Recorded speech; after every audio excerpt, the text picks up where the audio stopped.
Mr. Emeka Nwanevu joins us now. He's the National Coordinator, Network on Police Reforms. Thank you for coming on this morning.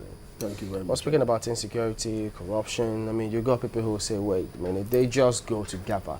But in terms of insecurity, yes, you've been in so many committees on police, security matters. In spite of all those meetings and that they hold on a regular basis and the kind of results you see on the street, would you say that we're getting the right results? We're not getting the right results. And why is that? And the reason is simple. Even though the cliche political will is becoming omnibus, but that's the problem. We don't have the political will to begin the process of transforming the issue of security. Public safety. Did this particular matter come up? You've been in MD Yusufu's committee. Yes. Did this matter come up expressly or by innuendo in that meeting that you held, or several other meetings on police reforms? The issue of security has been in the front burner. I mean, the political will. The political will, no, it's been there. It comes up in those meetings that you hold? Yes, and that's why from the side of civil society where I operate, we have tried to push the National Assembly to change the process of appointing, the chief of police, the operational chief of police, because the substantive is chief. Is that the IG? The substantive chief of police is the President of the Federal Republic, but the operational chief is the Inspector General of Police. You see, this is the problem. What has that got to do exactly? What has that got to do with how the police is currently? Yes, the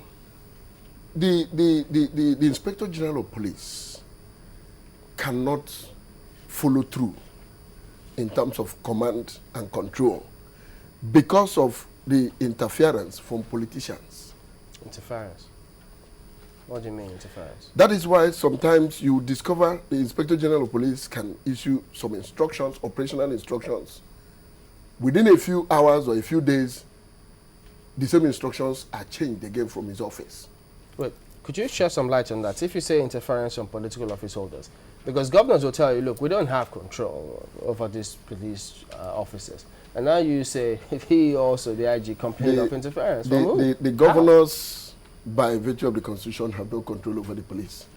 But because of the challenges of policing today, the governors have significant control because they are almost funding the operational capacity of the police in their various states.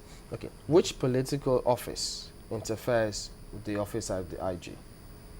Straight, the office of the president. How? That is why the appointment of the Inspector General of Police rests squarely on the office of the president. How does it interfere? An Inspector General of Police cannot flout the orders of the person who appoints him. How do you mean? Does it tell him to go kill people other than to just police and be sure that everywhere is safe? What kind of information or interference is that? You see, it goes this way. Assuming the Inspector General of Police has a tenured appointment and not issuing from the office of the president, who can hire and fire. Okay, let me just draw your attention now. The last time I came on channels here, we were discussing the challenges facing the then Inspector General of Police, that's Hafiz Ringin. 48 hours after that, my discussion here, because I said then that the buck stops on the table of the president. If he is not satisfied with what the Inspector General of Police was doing, for which he appointed him, which is to secure the lives and properties of Nigerians, he should cause the same person he appointed to vacate the office, and he appoints somebody else. 24 hours or 48 hours after that particular interview, maybe it coincided with what the president had already intended to do, Hafiz Ringin resigned. Is that interference? Well, what I mean is, if the appointment of the Inspector General of Police passes through the National Assembly, the Inspector General of Police will not be afraid of changing a commissioner of police in a particular state who in his own judgment is not performing. Is that what happens now?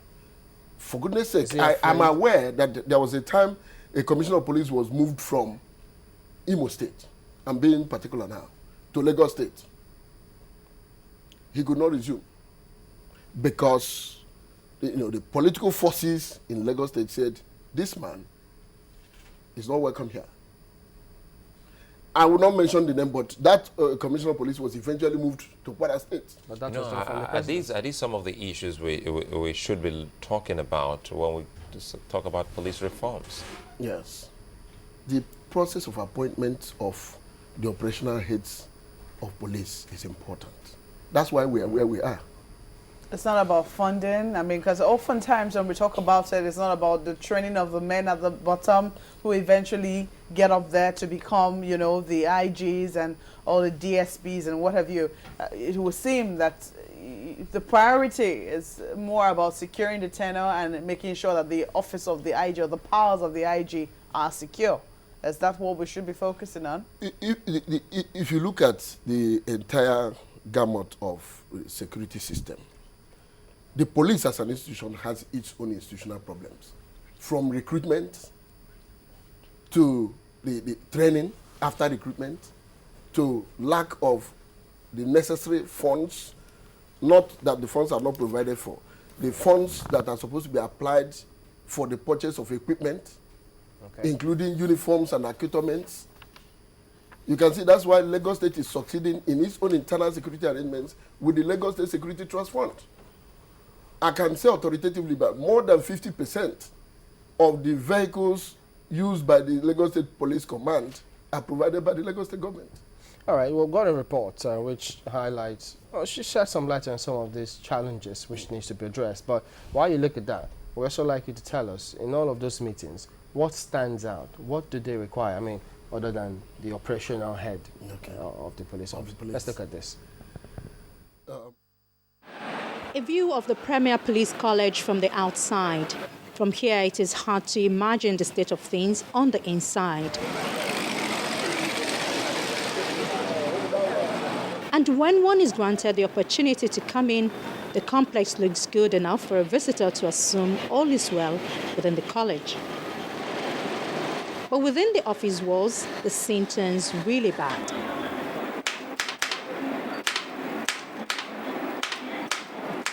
The office of the officer in charge of works in the college can only boast these old typewriters.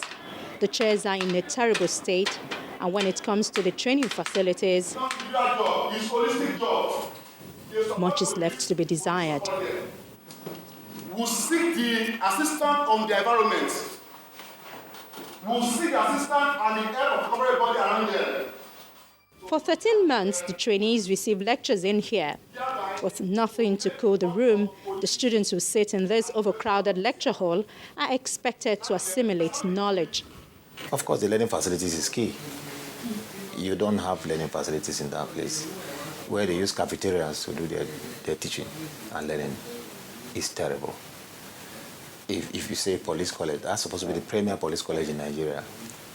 It's unbelievable.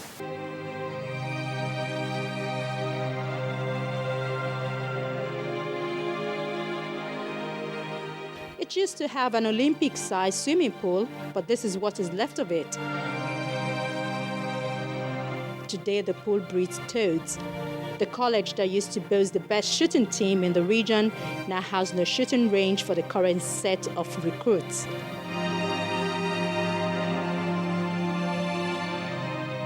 And welcome to the college's driving school. It is obvious that the college has really seen better days.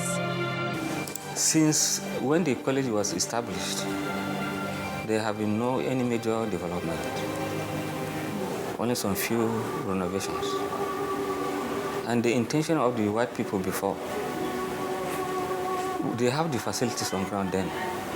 They have swimming pool, the water system, they are good, but with time, those things were not functioning again.